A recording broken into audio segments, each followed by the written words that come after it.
Garrett, obviously you had the 2 homers early in the game today. Where were you seeing from those pitches, and what was working for you today?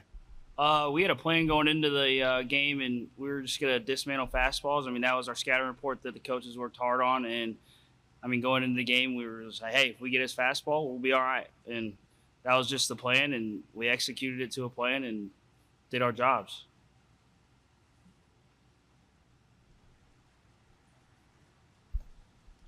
Derrick, for you coming in that situation in the 8th inning, going against the meat at the heart of that lineup, I mean, how I don't want to say nerve-wracking, but like how big was that situation and how did you get through that? Yeah, I think for me it was kind of just picking up my teammate in Coop and going to do what he started, and yeah, kind of just believing in myself and staying with myself and I guess doing my job. Yeah, Garrett, everybody knows the importance of this game and winning the game and the winner's bracket. Just talk about the tension in the game and just the emotion of this game. Back and forth, 4-4 tie, finding a way to win on a bases-loaded walk. Yeah, those are the games you live for. I mean, we had the right guys in the box. Our team is relentless and taking pitches that we need to take. So having all the trust in the guys behind us and just doing our jobs and moving the bat along. I mean, we knew when that bases loaded situation was happening, we're going to scratch a few over and hopefully shut him down because this guy is a great arm we got. So, Derrick, obviously earlier on in the season, didn't quite go your way the way that it is now. How much have you been able to kind of learn from that experience, and how much has the trust from Elliott Avent to keep putting you out there and keep letting you work through those things gotten you to where you are right now? Yeah, obviously I think the whole coaching staff believes in me. I believe in myself, and I kind of just, like I said before, stay within myself and do it for my teammates, and yeah, just build confidence and keep going from there.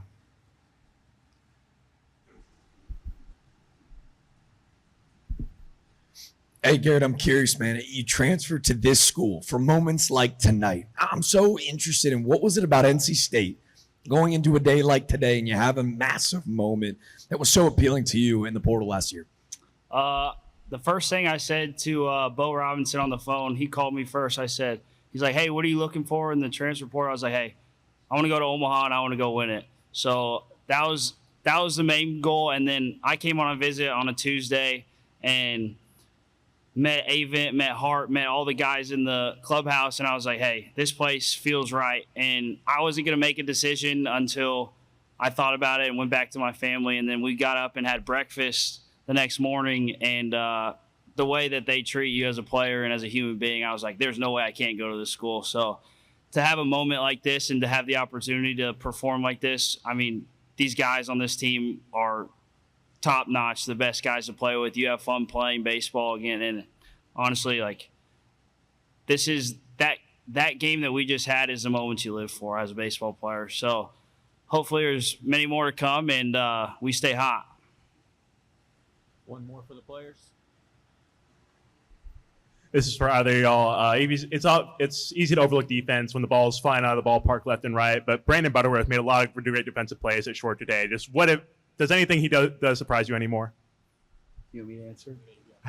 That guy, I mean, I catch most of the balls. I try to, at least. That guy makes unreal plays. He makes the above average plays look just easy as ever. I mean, the double plays he was turning, those balls were touched a little, and he's just fielding them, flicking them over to second like it was nothing. I mean, nothing really impresses you anymore because he's one of the top shortstops in the league. So it's really fun to watch him play defense and even practice with him. Like, he's just good every day at shortstop. So it's a pleasure to have him over there.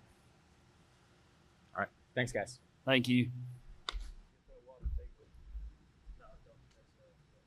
Questions for Coach Avent?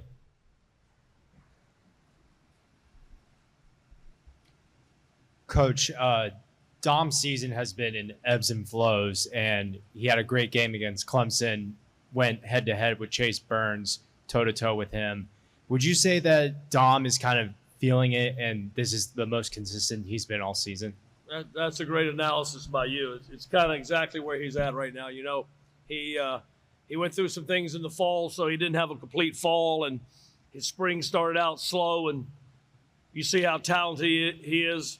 He'll probably go very high in the Major League Baseball draft in a month, 6 weeks or so, and he But like you said, the game against Chase Burns, when you're facing opponents like that, and tonight in Gainey, who I thought was terrific, then you know you got to be at your best, and that's what he was against a very, very good lineup. Going back to Derrick, what has he meant to this team? What has he meant to be able to? What is it meant to be able to put him out there and have that confidence in him at the end of game situations? Well, right now we got confidence in everybody we put out there. Like I thought Cooper came in after Dom and was terrific, and then but everybody we're putting out there right now we have great confidence in, and you know Derrick was recently selected to Team USA, and that's about as high as honor as a college player can get. And but he likes moments like this. He's very composed. He went out and worked his butt off this summer. So when you earn everything that you get, then it makes you comfortable when you're out there, no matter the situation. As a quick follow-up to that, what has changed about him from the demeanor he had earlier in the season to now? Or has anything changed? Nothing's really changed, just opportunity. You know, like I said, he worked his butt off this summer, and I think he pitched 3 innings last year here at NC State. I don't know where he's at now, but it's just all the hard work he's put in. And I'm talking about the way he eats in the weight room, what he did this summer, all that is giving him the makeup of who he is right now, and that's why he's able to handle situations like this.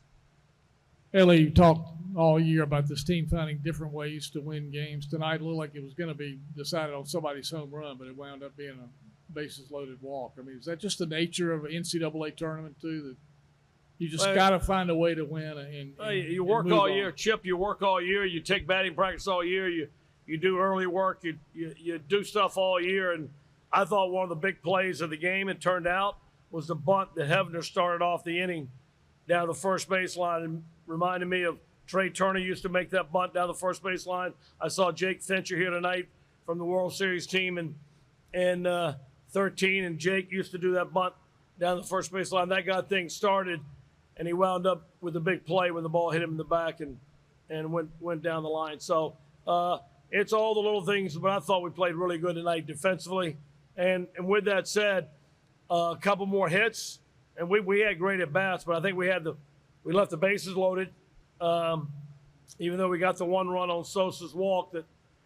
But we left the bases loaded, and I think we had second and third maybe twice, where if you punch a hit in, there's 2 more runs, and every run's big in a game like this. So we played good, but like I said, South Carolina's, they're good too. So everybody's good at this point in the year, and you just got to play pretty near perfect baseball.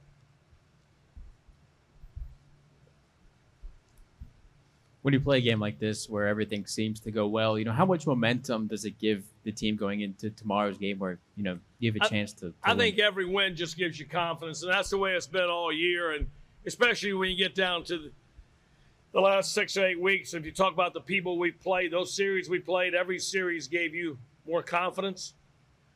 And so series against Clemson, at Clemson, against Carolina here, at Florida State, at Virginia, the ACC tournament, every series we played down the stretch, every win, and sometimes even a loss. We know we didn't play that bad against Duke. Duke's just a very good team who played very, very well that night. So you just keep building on what you do good and try to find little ways to do little things, as Chip mentioned, to get you across the finish line. Hey, Coach. So throughout the season, they always talk about the ACC and the SEC being the 2 best conferences in college baseball. Just how was that just tonight, the atmosphere of just seeing an SEC versus SEC matchup and a regional as well? I think there's a lot. I don't try to get into best a lot. I don't talk about best a lot. I think there's a lot of good teams out there, and everybody can beat you. And you saw scores throughout as you follow this thing. There's been scores that may have surprised a lot of people, but not me. There's a lot of good teams. Everybody winning is hard, and everybody wants to win. And there's more avenues and more access to winning than ever before in college baseball with all the new stadiums and the money poured into programs, and that's what it takes. So, but obviously the SEC and ACC get a lot get a lot of hype, and they deservedly so. But there are a lot of good teams out there. I'll tell you, everybody in this tournament, I've watched a lot of games this weekend. I've seen a lot of good things from a lot of teams. It's kind of piggybacking off of that, Elliott, but I remember when we were in Virginia this year and we talked about what O'Connor had built and where he was and where it is. When you look at the atmosphere out there, that was really intense. Fans engaged, both teams. Your kids are out there in the bullpen hanging on the wall. Just so much tension. I mean, I know you're in a game situation, but to know you've built something where it's so meaningful, there's so much enthusiasm and so much excitement here at Doak. How rewarding is that for you? It's a great question, Rob. Because it does mean something to me, and I can't expound on that because when I came here, my big thing is I worked very hard to try to sell out season tickets. That was all. I'd call everybody breakfasts, lunches. I wanted to sell out season tickets. And then after you sold the season tickets out, which we sold them out for I don't know how many years, a bunch in a row, and then you want to get the people that buy the tickets to come to the games, because sometimes it's basketball season and their mind's on basketball. Sometimes the weather isn't conducive to come out and sit for a 3-hour baseball game. But the crowd tonight, I talked to Chris Hart on the way over here, and we've been to a lot of good crowds here. And I remember when we went to Omaha with Rice, and that game was like 17 innings or something crazy with a 2-hour delay, and people were there whatever time we finished that game in the middle of the night.